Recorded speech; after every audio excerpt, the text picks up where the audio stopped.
যে আজকে টিটোর evening snacks pasta with blueberry. টিটোর পাস্তা খুব ভালো লাগে, ওর ফেভারিট, কিন্তু আজকে একটু অন্যরকম ভাবে বানিয়েছি। লেটস সি ও খায় কিনা। টিটো পাস্তা,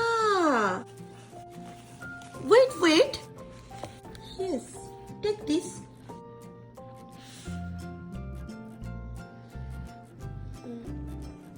ইয়াম্মি ইয়াম্মি। আমি এই পাস্তা সসটা বানানোর জন্য বয়েলড ব্রকলি এবং অ্যাভোকাডো অ্যান্ড মিল্ক আর একটু লিটল বিট অফ বাটার দিয়ে সসটা বানিয়েছিলাম মিক্সিতে। তো তোমরা এইভাবে ট্রাই করতে পারো। নেক্সট টাইম যখন বানাবো তখন তোমাদের সাথে অবশ্যই রেসিপিটা শেয়ার করব। টিটোর তো খুবই ভালো লেগেছে, ও এমনিই পাস্তা খেতে খুব ভালোবাসে।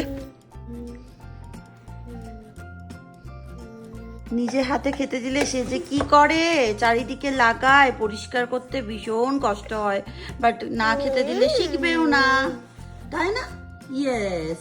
এই যে টিটো এতটাই খেয়েছে, পুরোটা কমপ্লিট করতে পারেনি, ঠিক আছে, কিছুটা বেশি করেই আমি দিয়েছিলাম।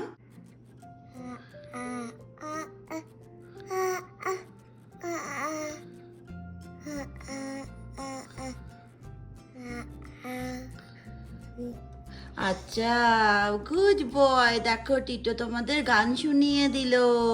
চলো একবার টাটা বলে দাও। Yes, good boy, tata.